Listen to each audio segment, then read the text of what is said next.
मैं हमेशा ये मानता हूं सबसे पहले आपका एक काम है, अपना ऑरा तैयार करिए और इसके लिए सबसे पहले अपने आप पर भरोसा करिए कि आई कैन डू इट। अगर हम कर सकते हैं, मैं कर सकता हूं, तो आपको हमेशा याद रखना है मैं कर सकता हूं तो आप भी कर सकते हैं। हम हमेशा एक ही बात याद दिलाने के लिए आते हैं लोगों के बीच में कि यार हम जैसा बंदा कर सकता है तो आप भी कर सकते हैं। ये सुनो, जब भी हम बड़ा काम करते थे हम उल्टा ही सोचते थे। कैसा सोचते थे? जैसे कोई बात काम नहीं हुआ, जैसे हमारा रिजल्ट नहीं आया, हम क्या क्या करने लग जाते हैं अपने ऊपर? शक। याद रखना, जो अभी बोला था, जिनमें अकेले चलने के हौसले होते हैं उन्हीं के पीछे कितने लोग चाहते हैं हमारे पीछे लोग काम करें, हमारे साथ मिलके काम करें। पहली कंडीशन है अपने ऊपर भरोसा करें। पहली कंडीशन है, इज द फर्स्ट कंडीशन। आपको सबसे पहले अपने ऊपर भरोसा करना होगा। जब एक मोटा सोच सकता है मैं पतला हूं, ये अच्छी सेल्फ इमेज है। दूसरी सेल्फ इमेज कितनी खराब है, एक पतला सोच रहा है मैं मोटा हूं। जब हम अपने ऊपर शक करते हैं, डाउट करते हैं, भ्रम करते हैं, तो मैं आपको बता देता हूं हम किसी लायक नहीं है, हम अपनी सेल्फ इमेज को खराब कर रहे हैं। हमारी सेल्फ इमेज ऐसी क्यों है? पूछिए, ऐसा क्यों है कि हम अपने आप पर भरोसा क्यों नहीं करते? पूछिए ना, पूछिए, सारे लोग पूछिए।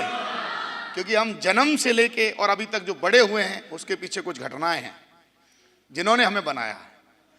पैदा होने से लेके और अभी तक जितने उम्र के हैं हम, 25 के हैं, 35 के हैं, 40 के हैं, 45 के हैं, 50 के हैं, 55 के हैं, 80 के हैं, जितने भी उम्र के हैं हम, इसके पीछे कुछ कारण है जिसकी वजह से हम ऐसे हैं। हमारा सोचने का तरीका हमारा नहीं है, हमारा बात करने का तरीका हमारा नहीं है। हम किसी और की औरा को लेके जी रहे हैं। और वो औरा बनता कहां से? पूछिए। सबसे पहले लिख लीजिए, आप जिस माहौल में बड़े हुए हैं वहां से आपने शब्दों को पकड़ा है। अगर आपके माँ बाप बहुत गाली देते हैं बात बात पर, तो आप जबरदस्त गालियां देना सीख जाओगे। ये औरा वहां से पकड़ा है आपने। जब कोई बंदा हमारी डायरेक्ट सेलिंग में टीम में गाली देता है और ऐसी गाली देता है कि कान सुन के भभक जाएं, सुन नहीं पाओगे आप, तो हमें पता चल जाता है कि इसको जो माहौल मिला है वो सही नहीं मिला है। बंदा अच्छा है, भावनाएं अच्छी हैं, लेकिन क्या सही नहीं मिला है।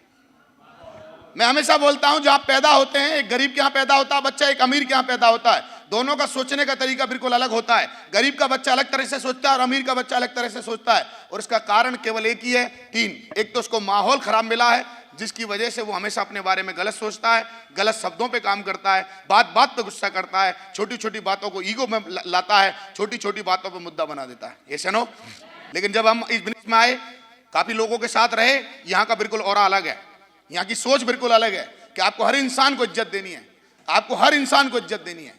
कोई भी इंसान आपके सामने खड़ा है, छोटा है और बड़ा है, उसको उम्र और एज से नहीं देखना है, उसको जाति और धर्म से नहीं देखना है, उसको हमेशा इज्जत देनी है। ये हमने यहां आकर सीखा।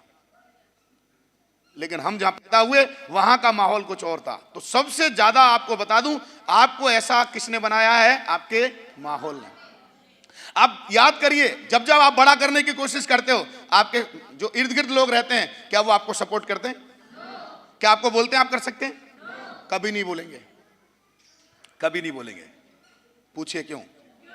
आप देखिए ना इर्द गिर्द में उन्होंने कौन सा बड़ा कर रखा है जो आपको विश्वास दिलाएं। जब उनके पास विश्वास नहीं है तो विश्वास कैसे दिलाएंगे? अरे जिसके पास विश्वास नहीं है वो किसी को क्या विश्वास दिलाएगा साहब? वो कभी किसी को विश्वास नहीं दिलाएगा। मैं हमेशा बोलता आया हूं, आज भी बोलूंगा, विश्वास उसी के पास मिलेगा जिसने किया है। और हम उसके बीच में बड़े हो रहे हैं, उसके बीच में बड़े होकर खेल रहे हैं जिन्होंने कभी कुछ किया नहीं है। वो हो सकते हैं हमारे माँ बाप, उनकी इज्जत करिए। हो सकता है हमारा बहन और भाई, उनकी इज्जत करिए। लेकिन भाई साहब उनके औरा में मत जियो। आपका दोस्त है, उसकी इज्जत करिए। छोटा है या बड़ा है, पैसा है या नहीं है, उसकी इज्जत करिए। लेकिन साहब उसकी बात मत मानिए, उसके औरा में मत जिए। क्योंकि वो हमेशा बोलेगा अरे कुछ नहीं होगा ठिकेंद्र जी, ऐसे करोड़ रुपए आते हैं क्या, ऐसे लाख रुपए आते हैं क्या, ऐसे भी कोई पैसे आते हैं क्या। वो ऑनलाइन का भी कभी समर्थन नहीं करेगा। लेकिन आज जमाना ऑनलाइन का है, फिर भी लोग समर्थन करने को तैयार नहीं है। आज स्थितियां बदल रही हैं, ऑनलाइन हर चीज बिक रही है, लेकिन अभी भी कुछ लोग ऐसे हैं जो अभी भी इस बात को मानने को तैयार नहीं है अंदर से कि ऑनलाइन का जमाना आ गया। बोलो यस या नो? फिर भी इसकी टांग खींचते हैं। तो इसका एक पहला रीजन है माहौल।